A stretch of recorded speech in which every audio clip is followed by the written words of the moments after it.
kind of looks a lot like Natalie Portman. Oh, you ever see Black Swan? Oh man. Hey, what's up you guys? Shartimus Prime here doing another DC Collectibles action figure review on the Batman the Animated Series Batman. If you're trying to pick up your DC Collectibles, you can get them at Big. Get your big badass toys at BigBadToyStore.com.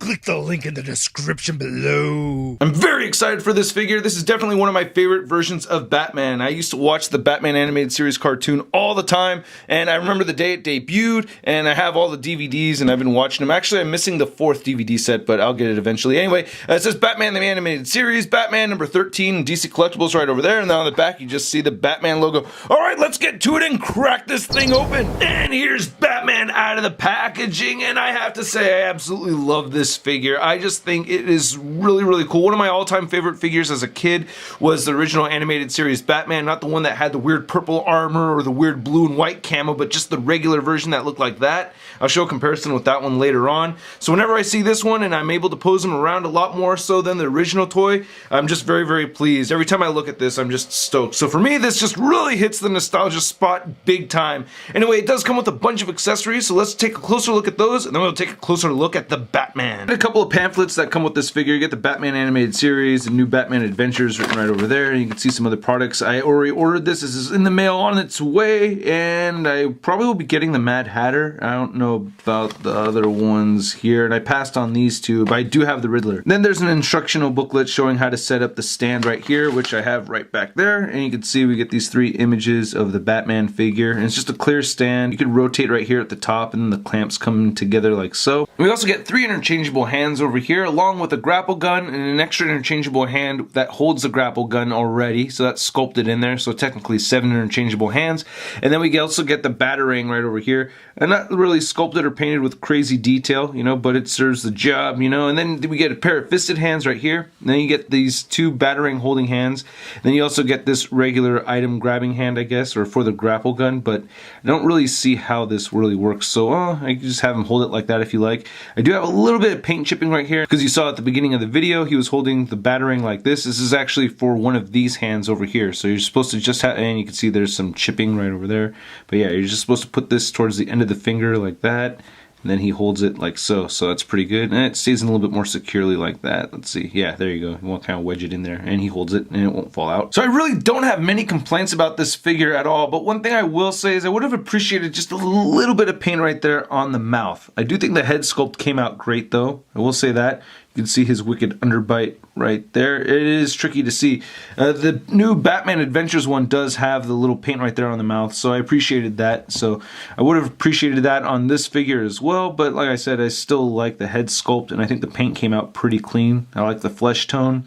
Unfortunately, just from it being in the packaging, some of the paint does come off right over here on the cape.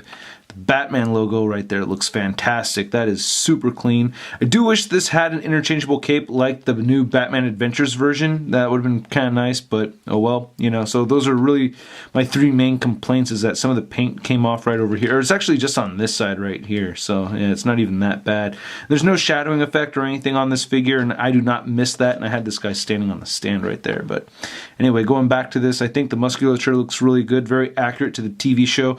I'm very happy that it's not the same exact sculpt as the other Batman that we'd recently gotten, and this guy had fallen over, and I don't know who caused that paint rub, but yeah, hopefully some rubbing alcohol will take that off.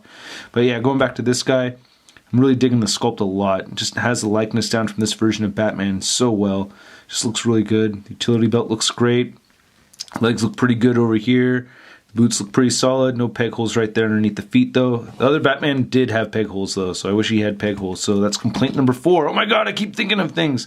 That's just how I do though, you know. But looking at the cape, I really like these wrinkles right up here at the top, you know. Very bat-like, like having those little points right there. I really like having the blue right there on the inside of the cape. And for articulation, his head can look up quite a bit, so you do get that looking up action, and his head can move down. You get side to side movement over here, and he does have some head pivot, which looks very nice. His shoulders can move outward quite a bit, so I like that. He can move forward. He bends once at the elbow. It doesn't quite meet 90 degrees though, and it does rotate side to side. The wrist moves side to side, and they hinge up and down. He does have a waist swivel right there.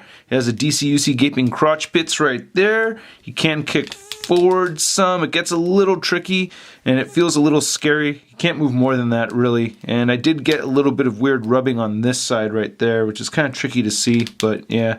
I can move up that much. Yeah, oh man, yeah, it does get scary. I do feel the friction in the knees, or in the hips anyway. And then he does bend at the knees 90 degrees. He doesn't have the rotation at the boot like the other Batman did. His ankles do move down, they do move up, and he does have ankle pivot. So this Batman does fit into the 6-inch scale. You can see he's standing just a little under 6.5 inches tall. And then here's our new animated series Batman figure compared to the original animated series Batman, which I've had this whole time. Wow, I had this since I was a kid, so what, 20 plus years I've had this figure. I've just really liked it, and I really think this does a good job of updating this look, especially with the blue on the cape and everything. You can see the color of yellow is a bit different. This is a little bit more on the orange side. Then here's Batman next to the DC Collectibles Joker, and then we have the animated series Robin as well. And seeing these three is just awesome. It looks like they just popped right out of the cartoon. And then here's Batman next to the Marvel Legends Big Time Letdown Spider-Man. Oh, no way, it's Batman! Oh, dude, you gotta let me get your picture. Hold on a second. All right, it's pretty bright over here, so I'm gonna decrease the shutter speed. And hey, where did you go? And then here's Batman holding his Batarang as he's supposed to with the correct hand. I really like this figure a lot, man. I do have my little complaints about it, but I think for the most part the figure does what it's set out to do, and it's to make those of us who grew up with the animated series very, very happy and stoked to have the figure. And I hope you guys are stoked about my review so much to the point where you hit the like button. And also please click any of these boxes over here if you want more shart in your face. If you're 18 years of age or older, follow my Patreon account, and also follow me on Facebook, Twitter, and Instagram, and go to toynewseye.com for a photo gallery of images from this review. I'll catch you guys later. Peace. Posing action figures and posing action figures and posing action figures every day. I'm posing action figures, I'm posing action figures, I'm posing action figures, it's okay. That's crispy. Then to compare this guy to some other Batmans, we have the Arkham Origins Batman, we have the